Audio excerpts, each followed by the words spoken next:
Hi, എൻ്റെ പേര് ഷീല. എൻ്റെ ചാനലായ പെരുമ്പള്ളി ഗാർഡനിലേക്ക് നിങ്ങൾക്ക് എല്ലാവർക്കും ഒരിക്കൽ കൂടി സ്വാഗതം. ഇന്ന് ഞാൻ വന്നിട്ടുള്ളത് എൻ്റെ കയ്യിൽ ഓർക്കിഡിൻ്റെ ഒരു കളക്ഷൻ ഉണ്ടായിരുന്നു. അപ്പോൾ അതിൽ നിന്ന് കുറച്ച് അതിൻ്റെ സ്റ്റെമ്പെല്ലാം കുറച്ച് ഉണങ്ങിപ്പോയി, ഇലയെല്ലാം കൊഴിഞ്ഞ കുറച്ച് കട്ടിങ്സൊക്കെ ഞാൻ എടുത്ത് അതിനെ പ്രൊപ്പഗേറ്റ് ചെയ്ത് വച്ചിട്ടുണ്ട്. അപ്പോൾ അതൊക്കെ നമുക്കൊന്ന് കാണാം. അപ്പോൾ ഈ കാണുന്നത് ഒരു ഡ്രാഗൻ്റെ ഒരു ഒരു എയർ പ്ലാന്റാണ്. അപ്പോൾ ഇത് നല്ല ഫ്ലവറൊക്കെ തരുന്ന ഒരു പ്ലാന്റാണിത്. അപ്പോൾ അതിൻ്റെ ചെറിയ ചെറിയ തൈകളൊക്കെ വന്നിട്ടുണ്ട്. അതിന് റൂട്ടും ഒക്കെ ഉണ്ട്. റൂട്ടിൽ വലിയ കാര്യമൊന്നുമില്ലെന്നാണ് പറയുകയാണെങ്കിൽ അതിന് നല്ല റൂട്ടുണ്ട്, നല്ല ഹെൽത്തി റൂട്ടാണ് അതിന്. ഈ കാണുന്നതാണ് അതിൻ്റെ റൂട്ട്. അത് ചെറുതായിട്ട് കാണാൻ പറ്റും. അപ്പോൾ ഇത് ഞാനിങ്ങനെ ഈ കയറിലിങ്ങനെ കെട്ടി വെച്ചിരിക്കുകയാണ്. അത് കെട്ടി വെച്ചതിന് ശേഷമാണ് ഇങ്ങനെ റൂട്ടൊക്കെ വന്ന് നല്ല കുഞ്ഞു കുഞ്ഞു തൈകളൊക്കെ വന്ന് തുടങ്ങിയിട്ടുള്ളത്. അപ്പോൾ ഇതാ കണ്ടില്ലേ, നല്ല ഹെൽത്തി ആയിട്ടിരിക്കുന്ന ഒരു എയർ പ്ലാന്റാണ് ഈ കാണുന്നത്. അപ്പോൾ ഈ കാണുന്നതാണ് എൻ്റെ ഓർക്കിഡ്. നല്ല ഓർക്കിഡാണ്, നല്ല ഭംഗിയുള്ള ഓർക്കിഡിൻ്റെ കുഞ്ഞു കുഞ്ഞ് കമ്പുകളെല്ലാം ഉണങ്ങി അതിൻ്റെ ഇലയെല്ലാം കരിഞ്ഞു പോയിട്ടുള്ള കട്ടിങ്സാണ് ഞാനിപ്പോൾ കട്ട് ചെയ്തത്. ഇതൊരു പഴയ ഒരു തടി കഷ്ണത്തിൽ നൂലെല്ലാം ചുറ്റി ഇങ്ങനെ കെട്ടി വെച്ചിട്ട് അതിൽ ഈ കട്ടിങ്സ് എല്ലാം കുത്തിത്തിരികി ഇങ്ങനെ നല്ല ടൈറ്റ് ചെയ്ത് വെച്ചിട്ടുണ്ട്. അതിൽ ആ പൂക്കളൊക്കെ വന്നിട്ടുണ്ട്.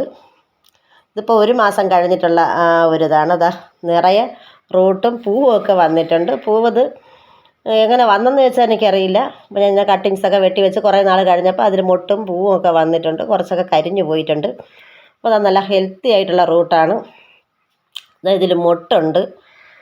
അപ്പോൾ ഇതിപ്പോൾ വെച്ചിട്ടൊരു ഒരു മാസം, ഒരു 10-40 ദിവസം ആകും. ഇങ്ങനെ വെച്ച് നമ്മൾ അതിൽ 2-3 ദിവസം കൂടുമ്പോഴൊക്കെയാണ്. ഇപ്പോൾ ഈ നല്ല ഉണക്കായതിന് ശേഷമൊന്നും ഞാൻ വെള്ളം ഒഴിക്കാറില്ല. എന്ന് വെച്ചാൽ ഇതിങ്ങനെ നിൽക്കുന്നത് കൊണ്ട് എത്ര വെള്ളം ഒഴിച്ചിരുന്നാലും അതിൽ പിടിക്കാറില്ല. അപ്പം അത് രാവിലെ ഒഴിച്ചിട്ട് കഴിയുമ്പോൾ നോക്കുമ്പോൾ തന്നെ നന്നായിട്ട് ഡ്രൈ ആയി നിൽക്കുന്നത് കാണാം. എങ്കിലും എല്ലാം നന്നായിട്ട് പൊടിച്ച് വന്നിട്ടുണ്ട്. കണ്ടില്ലേ, നല്ല എല്ലാം പൊടിച്ച് നല്ല ഹെൽത്തി പ്ലാന്റായിട്ട് വന്നിട്ടുണ്ട്.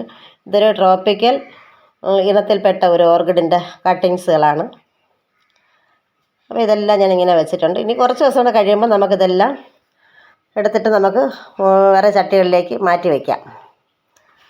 നല്ല ഭംഗിയുള്ള. അപ്പം നമ്മൾ ഈ കയറിൻ്റെ ചുറ്റ് ഇങ്ങനെ ഇളക്കി കൊടുത്താൽ മതി. നമുക്ക് ഓരോ പ്ലാന്റും അടർത്തിയെടുക്കാൻ നല്ല എളുപ്പമായിട്ട് കഴിയും. ഇതുപോലെ റൂട്ട് വരാനും വളരെ ഈസി ആയിട്ട് നമുക്ക് പെട്ടെന്ന് വളരെ വളരെ പെട്ടെന്ന് റൂട്ടൊക്കെ വന്നിട്ടുണ്ട്. ഇതൊക്കെ ഇങ്ങനെ ഞാൻ കുറച്ച് മുൻപ് ഞാനിത് ചെയ്തിട്ടുണ്ട്. അത് എൻ്റെ വീട്ടിലെ പ്ലാവിലാണ് ഞാനിതുപോലെ കെട്ടി വെച്ച് നിറയെ ഞാൻ തൈകൾ ഉണ്ടാക്കി എടുത്തിട്ടുള്ളത്. കുഞ്ഞു കുഞ്ഞു പ്ലാന്റ്. അപ്പോൾ അത് പ്ലാവിലിങ്ങനെ പിടിച്ച് അങ്ങ് വേര് വന്ന് അങ്ങനെ ഇരിക്കുമായിരുന്നു. അപ്പോൾ ഞാനത് അടർത്തിയെടുത്ത് വേറെ ചകിരിയും കരിയൊക്കെ കൂടി ചേർത്തിട്ട് നല്ല പോട്ടിങ് ഉണ്ടാക്കി ഞാൻ കുഞ്ഞു കുഞ്ഞ് ചട്ടികളിലൊക്കെ വെച്ച് പിടിപ്പിക്കാറാണ് പതിവ്. അപ്പോൾ ഇതൊരു മാസം കൂടെ കഴിയും, ഒരു 2 ആഴ്ച കൂടെ കഴിയുമ്പോഴേക്കും ഞാനത് എടുത്ത് വേറെ ചട്ടിയിൽ വയ്ക്കും. അപ്പോൾ അതിനുള്ള എല്ലാ വളർച്ചയൊക്കെ ആയി വരുന്നുണ്ട്. നമ്മൾ അതുപോലെ തന്നെ എന്തെങ്കിലും ഒരു ഫെർട്ടിലൈസറൊക്കെ ഇതിന് കൊടുക്കണം, നല്ല വളത്തിൻ്റെ. അപ്പോൾ കുറച്ചുകൂടെ നല്ല ഹെൽത്തി ആയിട്ട് ഇത് വളർന്നു വരും. അപ്പോൾ ഞാൻ അങ്ങനെയൊന്നും കൂടുതൽ കൊടുത്തിട്ടില്ല, എങ്കിലും നന്നായിട്ട് ഇത് പൊടിച്ച് വന്നിട്ടുണ്ട്. അപ്പോൾ ഇതാണ് ഇന്നത്തെ എൻ്റെ വീഡിയോ. അപ്പോൾ എൻ്റെ വീഡിയോ നിങ്ങൾക്ക് എല്ലാവർക്കും ഇഷ്ടപ്പെട്ടെങ്കിൽ ലൈക്ക് ചെയ്യണം, കമൻറ്റ് ചെയ്യണം. ബൈ. അടുത്ത മറ്റൊരു വീഡിയോയിൽ കാണുന്നത് വരെ ബൈ.